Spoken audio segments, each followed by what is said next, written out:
Hello दोस्तों, मेरा नाम है चेतन और आप सभी का स्वागत है हमारे चैनल चेतन नैरर्स पर। और आज हम डंजियन स्मगलर के एपिसोड नंबर 4 को नरेट करेंगे। तो चलो जल्दी से नरेशन को शुरू करते हैं। एपिसोड के शुरुआत में जायुहान जारियों को बता रहा होता है कि एम्पिरियल वास्प का रियल जेली बस कुछ ही बार बाहरी दुनिया में लाया गया है और जितना जायुहान को पता है, अगर कोई इंसान इसे खा लेता है तो वो मरने के बाद पुनर्जीवित हो सकता है। और यह बात सुनकर जारियोंग पूरा हैरान हो गया था। खैर उसके बाद जायुहान बताता है कि डंजियन के और जितने भी रास्ते जाते हैं उन्हें स्ट्रिक्टली मैनेज किया जाता है, ऐसा adventurous association and government claim करती है। एंड ऑफ कोर्स यह बात सच नहीं है। जायुहान ये कहते हुए एक बड़े से गेट के पास जाता है और अपने पावर का यूज करके उसे खोलता है और फिर वो कहता है कि वेल मुझे पता है, मैं ये हमेशा कहता हूँ, पर फिर भी केयरफुल रहना ताकि तुम ना मरो। यह जॉब सच में काफ़ी एनोइंग होने वाला है। पर जारियोंग कुछ तो सोच रहा था।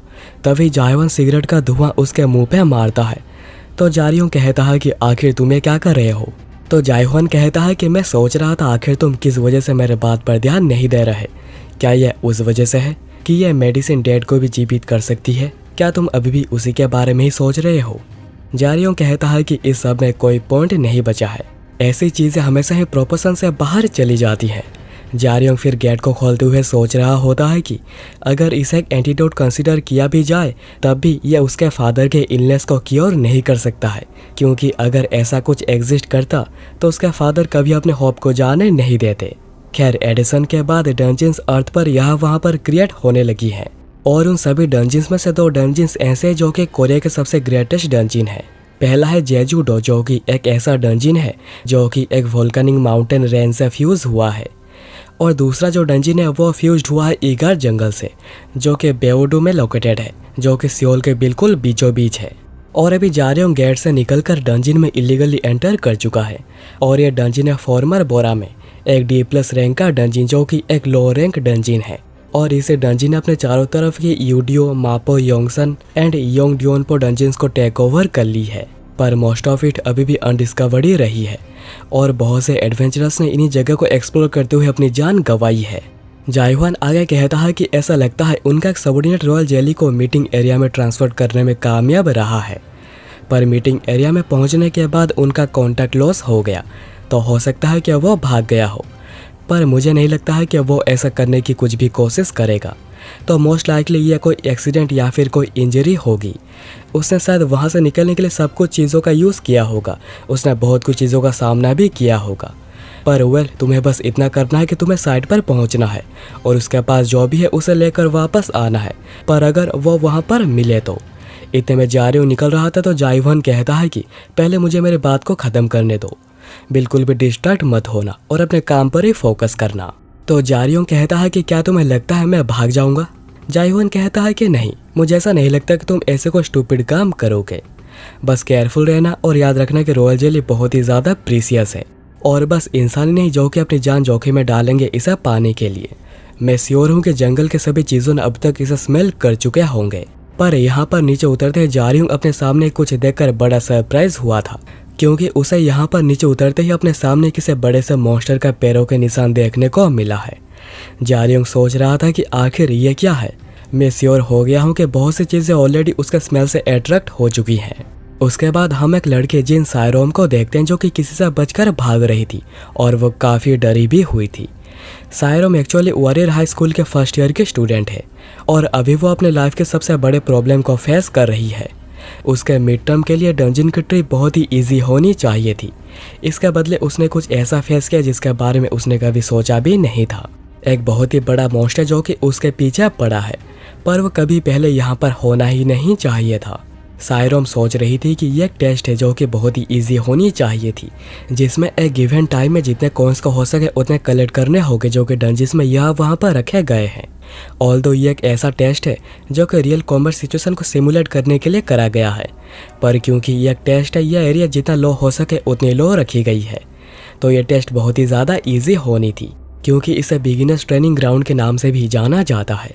इतने में अभी वह मॉन्स्टर सायरोम को ढूंढ लिया था, पर यहाँ पर ऐसा मॉन्स्टर होने ही नहीं चाहिए थे। पर यहाँ पर ऐसा मॉन्स्टर्स होने चाहिए थे और रहते भी हैं जो कि बहुत ही ज़्यादा वीक और लो इंटेलिजेंस के होते हैं। पर अभी यह मॉन्स्टर सायरोम पर हमला करता है, जिससे कि सायरोम भागकर दूर चली आती है। पर वो ये भी जानती है कि वो इस मॉन्स्टर से भागकर बच नहीं सकती है, और वो ये भी समझ चुकी थी कि अगर उसे यहाँ से बचकर वापस जाना है तो उसे किसी मिराकल की ज़रूरत है। पर इसके बाद भी वो फाइट बैक करने का डिसाइड करती है और अपनी क्रॉसबो को निकाल लेती है। और ये जो बड़ा मॉन्स्टर है, इसे देख कर तुम्हें टाइटन्स की बात याद आ रही होगी, और यह मॉन्स्टर साथ उन्हीं का ही कोई फैमिली मेम्बर है, क्योंकि इसका नाम भी टाइटन एप है और वह उन्हीं की तरह दिखता है। खैर, इसका डेंजर रैंक 3 स्टार है। खैर, उसके बाद सायरोम 3 एरोस फायर करती है, पर टाइटन एप इन्हें अपने हाथ से ही रोक देता है, क्योंकि ये एरोस है ही उसके सामने इतने छोटे। यह देखकर सायरोम पूरी ब्लैंक हो गई थी, पर इतने में टाइटन एप उस पर हमला करता है, जिससे कि सायरोम अगेन जंप करके डॉज कर देती है। और वो सोच रही थी कि फ़र्क नहीं पड़ता मैं उसे कितने शॉट्स क्यों ना मारूं, उसके स्किन को भेद पाना बिल्कुल इम्पॉसिबल है। पर वो फिर भी कुछ और एरोस फायर करती है, इस आस में कि कुछ तो हो जाए, पर नहीं, कुछ भी नहीं होता।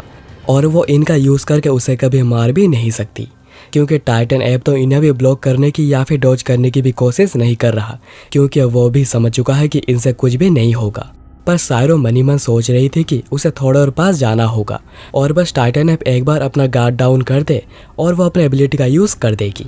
और उसके पास ऐसी एबिलिटी है जो कि एरोस के टिप्स में मैजिक को इम्प्यूट कर सकती है, और इन्हें मैजिक रेंजर भी कहा जाता है। और अभी वो फ्लेम बॉम्बार्डमेंट स्किल का यूज़ करने का सोचती है, और ये एक ऐसा मैजिक है जिसे कि तुम जितनी बार चाहो उतनी बार एरोस के टिप पर यूज़ कर सकती हो। और अभी सायरोम ने इसका इस्तेमाल अपने आखिरी हथियार के तौर पे किया है, और वो इससे हमला भी करती है, जिससे कि एक बहुत ही बड़ा एक्सप्लोजन होता है। और वो जितना बड़ा एक्सप्लोजन कर सकती थी उसने करा है, और वो ये भी जानती है कि इसमें इतनी तो पावर है, ये 3 स्टार या फिर उसे लो रैंक के मॉन्स्टर को इजीली मार सकती है। पर यहाँ पर जैसे ही आग हटती है और धुआं हट जाता है, सायरोम देखती है कि टाइटन ऐप ने जंप करके उसके हमले को डॉज कर दिया था। यह देखकर सायरोम की हालत ही पूरी खराब हो गई थी। वो सोच रही थी कि उसने तो डॉज कर दिया है, वो सोच रही थी कि उसने डॉज कर दिया, मेरे एरो को फायर करने से पहले उसने जंप कर लिया था।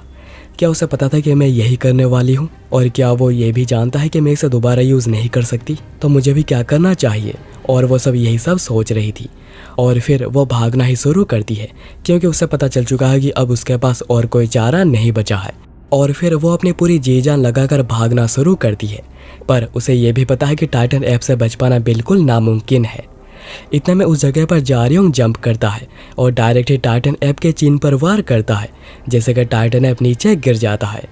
और जारियोंग को यहाँ पर देखकर सायरोम शॉक हुई थी, पर जारियोंग सोच रहा था कि मैंने प्रॉपरली उसके चिन पर हमला किया है, पर ऐसा नहीं लगता है कि इतना एनफ होगा। इसलिए जारियोंग कोई पिस्टल जैसे टूल को निकालता है और सीधा जाता है टाइटन ऐप को कन्फ्रंट करने। इसे देखकर सायरोम समझ नहीं पा रही थी कि आखिर ये कर क्या रहा है, क्योंकि ऐसा अटैक करना बिल्कुल इम्पॉसिबल है, वो ऐसा मारा जाएगा। पर यहाँ पर जारियोंग हमला करते हुए सायरोम को अपनी आंखें बंद कर लेने को कहता है, और फिर वो भी आंखें बंद करके हमला करता है। और उसने उसे पिस्टल टूल का यूज़ किया था, जिससे कि वहाँ पर एक बहुत ही तेज़ रोशनी चमकती है और टाइटन ऐप कुछ देर के लिए अंधा हो गया था। जारियोंग कहता है कि मैंने तो इसे पूरा ही यूज़ कर लिया है, इवन तो ये आखिरी वाला ही था। एक्चुअली ये एक स्टर्निंग टॉर्च है। ये एक ऐसा टूल है जो कि फ्लिकरिंग फिश के स्केल से बनती है, जो कि डीप सी डंजन में रहता है। इसके पास एक इनकैपेसिटेशन एबिलिटी है, जो कि अपने प्राइस के हिसाब से बहुत ही ज़्यादा इनक्रेडिबल, और एक समय पर सारे एडवेंचर्स इसे बहुत ही पसंद किया करते थे। पर इसके इनक्रेडिबल परफॉर्मेंस के साथ ही जो लोग इसके समझ सही से नहीं कर पाते थे, जिसकी वजह से बहुत से एडवेंचर्स ने अपनी खुद की एबिलिटी खो दी, और अब इसलिए इसको बनाना और यूज़ करना स्ट्रिक्टली बैंड है। जारियोंग फिर सायरोम को कहता है कि अगर मैंने तुम्हारे लिए इतना सब कुछ किया है तो तुम्हें अपनी लाइफ की रेस्पॉन्सिबिलिटी खुद लेनी चाहिए, क्योंकि तुम्हारे पास बस कुछ ही सेकंड बचे हुए हैं। इतना कहकर वो भागने लगता है, और वो सोच रहा था कि चाहे कुछ भी हो जाए, अगर एक एडवेंचर अपने आसपास क्या हो रहा है उसे नोटिस करके एंटिसिपेट ना करे तो उनके प्रॉब्लम बहुत ही ज़्यादा बढ़ जाएगी। इतने में हम जायवान को किसी से फ़ोन में बात करता हुआ देखते हैं, और वो कहता है ऐसा है क्योंकि हम लोग कॉकरोचेस हैं, और क्या तुम्हें पता है स्मगलर्स के ऊपर बाउंटी बहुत ही ज़्यादा होती है। अभी जारियोंग सोच रहा था कि अगर तुम ऐसे केयरलेसली घूमती रहोगी तो तुम्हारा खात्मा बहुत ही जल्दी हो जाएगा। इतने में वो नोटिस करता है कि सायरोम उसका पीछा कर रही है, इसलिए वो अचानक ही जंप करके गायब हो जाता है। सायरोम सोच रही थी कि वो अचानक ही गायब हो गया, पर मैं श्योर हूँ कि वो अभी मेरे सामने ही था। तभी जारियोंग जंप करके उसके ऊपर ही आ जाता है और उसे पकड़ लेता है और कहता है कि तुम बहुत ही ज़्यादा स्टूपिड हो। तो सायरोम कहती है कि आखिर तुम ये क्या कर रहे हो, मैं तो बस तुम्हें मुझे बचाने के लिए थैंक्स कहना चाहती थी। जारियोंग कहता है क्या तुम मुझे बेवकूफ़ समझ रही हो। तो सायरोम कहती है कि मैं बस इस रीज़न की वजह से तुम्हारे पास नहीं आ रही थी, मेरे पास एक और रीज़न है। मैं बहुत ही अच्छे से जानती हूँ कि तुम एक स्मगलर हो और इसलिए ही मैं तुम्हें एक जॉब ऑफर करना चाहती हूँ। और ये एपिसोड यहाँ पर ही ख़त्म हो जाती है।